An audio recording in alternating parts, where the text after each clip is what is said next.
Paz, meus queridos, minhas queridas. Aula número 5 do nosso estudo do livro de Filipenses, da carta de Filipenses, que o apóstolo Paulo escreveu em sua prisão, na cidade de Roma. E hoje a gente começa lendo o versículo 15. Deixa eu colocar aqui na tela o versículo 15, em que Paulo fala o seguinte: É verdade que alguns proclamam Cristo por inveja e rivalidade, mas outros o fazem de boa vontade. Estes o fazem por amor, sabendo que estou incumbido da defesa do Evangelho. Aqueles, porém, pregam Cristo por interesse pessoal, não de forma sincera, pensando que assim podem aumentar meu sofrimento na prisão. Mas que importa, uma vez que de uma forma ou de outra Cristo está sendo pregado, seja com fingimento, seja com sinceridade, também com isto me alegro. Sim, sempre me alegrarei. Paulo aqui ele fala nesses 4 versículos sobre a importância da pregação do Evangelho. Ele começa falando que alguns estavam pregando a Cristo por inveja e contenda, mas outros de boa vontade. Os que pregavam por inveja pregavam para benefício próprio, de uma maneira oportunista, como quem ganha crédito por isso, né? Nos dias de hoje ainda não é surpresa para ninguém que algumas pessoas pregam o evangelho para ter algum tipo de nome, né? De renome, de ser conhecido, enfim. Nos tempos de Paulo isso acontecia também. Algumas pessoas pregavam por interesse próprio. Simples, né? O segundo grupo, os que pregavam por amor, trabalhavam para dar continuidade ao ministério de Paulo. E o segundo grupo fazia não sei se propositalmente, mas entristecia Paulo, já que tentavam entristecer Paulo, já que pregavam para seus próprios interesses pessoais. Mas aí no fim, quando a gente acha que Paulo vai ficar nervoso com isso, ele diz, e ele nos dá um ensinamento muito grande aqui sobre humildade, né? Ele fala no versículo 18, mas o que importa? Na opinião de Paulo, se Jesus Cristo estava sendo pregado, quem recebesse o mérito desta pregação, para ele era irrelevante. Paulo ele não queria o crédito pela pregação do Evangelho. Ele queria a pregação do Evangelho. Isso, no versículo 18, era a alegria de Paulo em sua prisão, que o Evangelho de Cristo estava sendo pregado. Então, Paulo poderia ter dado uma carteirada, como a gente fala, né? Olha, você, A, B, C e D, não podem pregar o Evangelho de Cristo, porque vocês não pregam como eu prego, e eu sei que vocês só estão pregando o Evangelho para ter algum tipo de renome, algum tipo de reconhecimento. Mas não, ele tem uma atitude completamente diferente, ele fica feliz, né, entre aspas, porque para ele o que importa é que o Evangelho está sendo pregado. Não importa se por interesse ou por boa vontade, mas estão pregando o Evangelho. Que fantástico, né? Ele poderia ter dado uma carteirada de apóstolo, mas ele falou, não, continua pregando. Porque almas vão aceitar a Cristo até por essas pregações interesseiras, pessoas vão se salvar. E essa era a alegria de Paulo, que pessoas estavam sendo salvas através dessa pregação, né? Paulo era um evangelista muito fervoroso. No versículo 19, Paulo diz assim: Porque estou certo de que, pela súplica de vocês e com a ajuda do Espírito de Jesus Cristo, isso resultará em minha libertação. Minha ardente expectativa e esperança é que em nada serei envergonhado, mas que com toda a ousadia, como sempre, também agora Cristo será engrandecido no meu corpo, quer pela vida, quer pela morte. Então Paulo aqui ele está falando a respeito do final de sua vida, né? Do que aconteceria em vida ou em morte. Então nesses 2 versículos há uma demonstração da força mental, psicológica de Paulo, né? Tentando nos dizer que para ele não importa como ele estaria livre de sua prisão, né? O fato é que ele seria livre, ele alcançaria a libertação. Através da vida ou da morte, ele seria liberto dessa prisão, ou da prisão em que ele estava fisicamente, ou da prisão que ele tenta demonstrar através dessa expressão do seu próprio corpo, né? A palavra libertação, ela vem do grego soteria, que pode ter aqui 3 sentidos, tá? No que Paulo está tentando descrever. Segurança, Paulo ele está seguro, está nos dizendo que ele está seguro que será solto de sua prisão. Esse é menos provável, já que logo depois ele fala sobre vida e morte, né? Terceiro, a salvação no que diz respeito à vida eterna. Nessa opção, ele está citando a sua libertação eterna baseado na situação em que ele está vivendo como um testemunho a seu favor. Então ele diz, olha, eu vou alcançar a libertação. Eu vou ser liberto, não importa se eu seja da minha prisão carnal ou da minha prisão física, que é esse corpo aqui. Então eu vou ser liberto. Essa é a minha esperança, né? Ele está falando nesse sentido, talvez. Outro seria saúde ou bem-estar no geral. Então, nesse caso, é como se ele estivesse nos dizendo assim, ó, Deus me pôs nessa situação, né? Ele permitiu que eu passasse por esses problemas e dificuldades, isso vai ser um meio para a minha felicidade de uma maneira ou de outra, né? Então, para a minha alegria e para a minha paz, eu vou ser liberto ou em vida ou em morte. Importante, todo desafio vem de Deus. Ele sempre nos coloca desafios para sermos desafiados, para sermos fortalecidos. Paulo escreve aos Coríntios, no capítulo 10, versículo 3, Deus é fiel e não permitirá que vocês sejam tentados além do que podem suportar.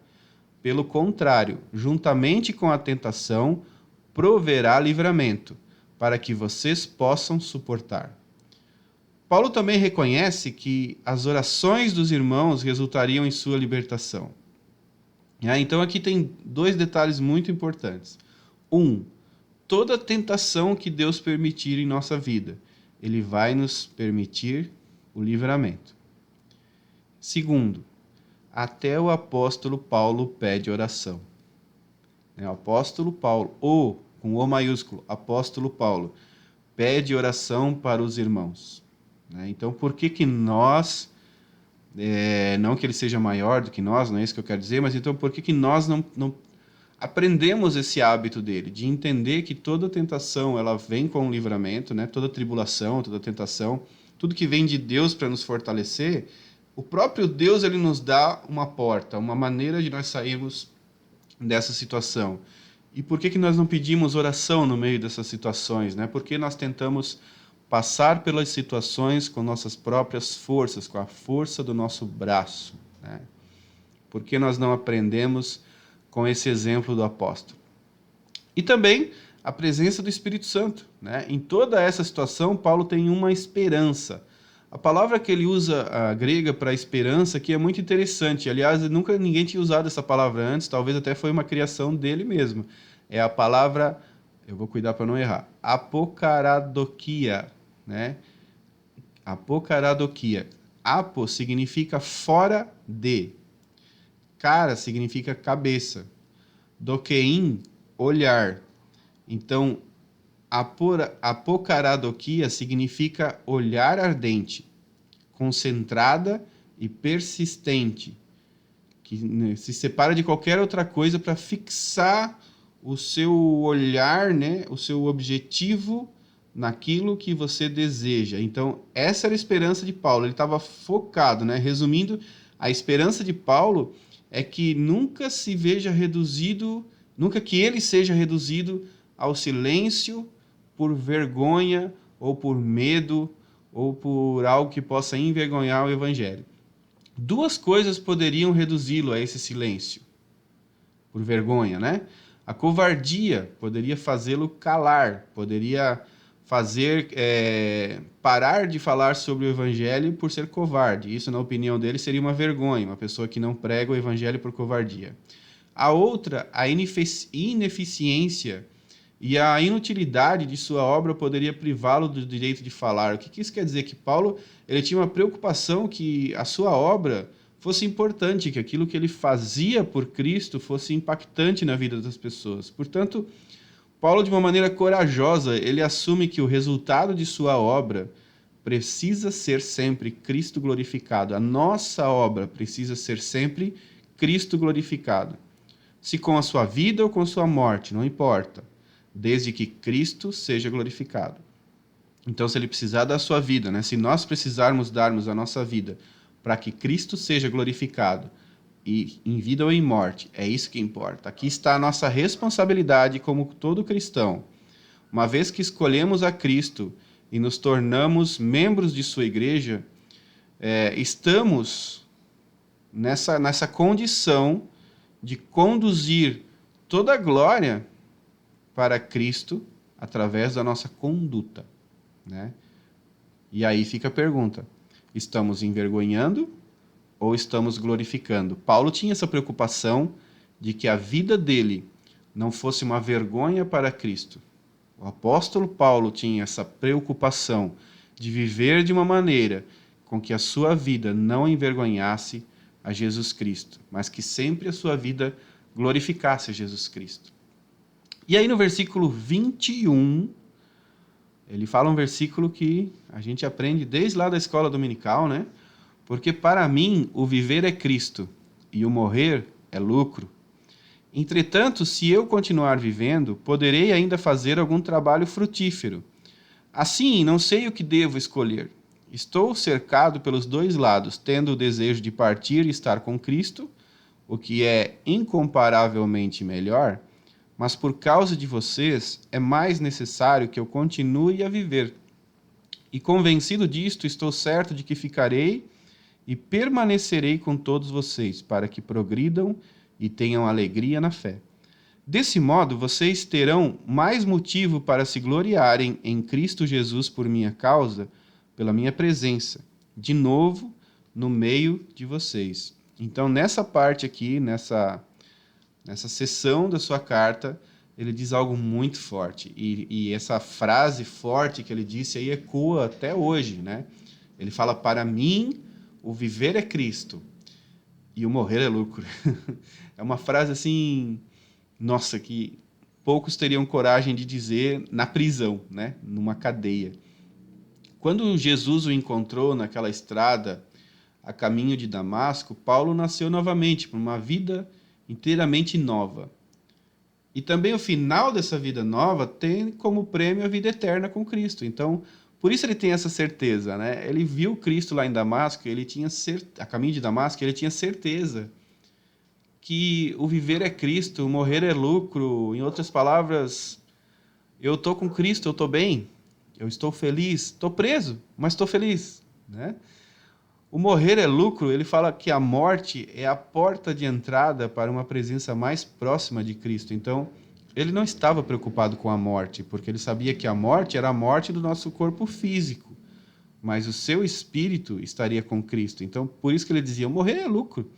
Interessante que Paulo estava em dúvida, né? Porque ele podia ainda fazer mais pelo evangelho, né? Ele ainda tinha lenha para queimar. Ele diz no versículo 22, assim eu não sei o que devo escolher. Ele usa uma palavra, senekomai, e se aplicaria mais ou menos assim, um viajante que está indo num desfiladeiro estreito, rochoso, né, com um muro dos lados, e ele não tem como ir para outro caminho. O único caminho que ele tem é ir para frente, ir adiante, ele não tem opção. Então Paulo, como qualquer um, deseja estar com Cristo. Mas por amor aos amigos do Evangelho, é necessário que ele viva um pouco mais. Então ele tem esse sentimento de querer estar com Cristo, mas ele sabe que ele ainda pode fazer mais. Quando ele usa a expressão tendo desejo de partir, analiein é uma palavra que tem o seguinte significado: levantar acampamento, desmontando as tendas ou soltar aquelas amarras que prendem os navios no porto. Então, quando ele diz tendo desejo de partir, ele está dizendo: olha, eu queria levantar acampamento, eu queria soltar o meu barco dessa terra, né? É isso que ele está tentando passar. Olha que lindo como ele fala, né? Eu tendo desejo de partir, eu quero levantar acampamento, eu quero navegar livre em direção ao céu. É muito lindo quando ele usa essas expressões. no versículo 27. Estamos quase acabando o primeiro capítulo. Acima de tudo, vivam de modo digno do Evangelho de Cristo, para que, ou indo até aí para vê-los, ou estando ausente, eu ouça a respeito de vocês que estão firmes em um só espírito, como uma só alma, lutando juntos pela fé do Evangelho, e que em nada se sentem intimidados pelos adversários. Pois o que é para eles é prova evidente de perdição, para vocês é sinal de salvação, e isto da parte de Deus. Porque vocês receberam a graça de sofrer por Cristo, e não somente de crer nele. Pois vocês têm o mesmo combate que viram em mim, e que agora estão ouvindo, que continua a ter.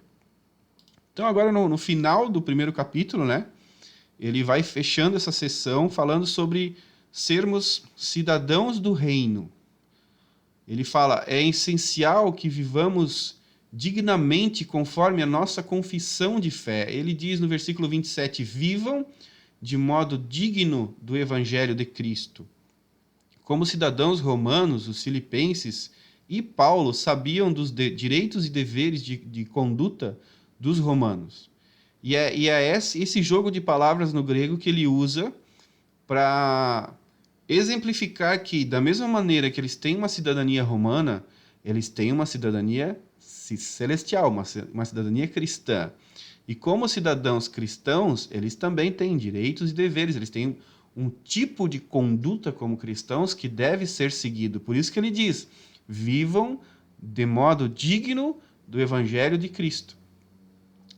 Tem uma lenda francesa, não sei se é verdade, é uma lenda, tá? Que narra que um soldado mais velho, ele estava no campo de batalha com um soldado mais jovem, e esse soldado mais jovem estava com muito medo, chegava a tremer de medo.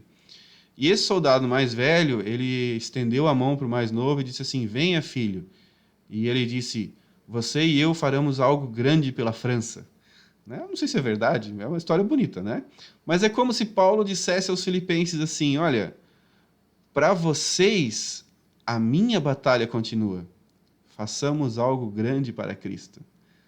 Então, é importante nós entendermos isso, que somos cidadãos do céu nessa terra e que temos a necessidade de vivermos como cristãos nessa terra, de vivermos de maneira digna e de entendermos que o viver é Cristo e o morrer é lucro e que temos um propósito, não estamos aqui a passeio. Estamos aqui porque o Senhor tem um propósito na nossa vida. Quando você lê o capítulo, essa parte da carta aos Filipenses, nós temos que gravar algumas coisas que ele está dizendo que é muito importante. A preocupação com que ele tinha com a pregação do Evangelho, né? Ali no comecinho do vídeo. A certeza que ele tinha da libertação. Uma certeza absoluta de que haveria uma libertação para ele e que nós temos que ter essa preocupação com a pregação e a certeza da libertação também. E que o viver é sempre por Cristo e quando morrermos vai ser lucro. Então que seja uma bênção a sua vida na terra nesses dias, mas que você tenha certeza que será uma bênção também no céu, com Cristo. E que nós somos cidadãos do reino. Nós temos que viver de acordo com aquilo que Cristo nos ensinou. Temos direitos e deveres de cristãos, e esses direitos e deveres de cristãos devem ser respeitados. Amém? Deus abençoe. Até o próximo.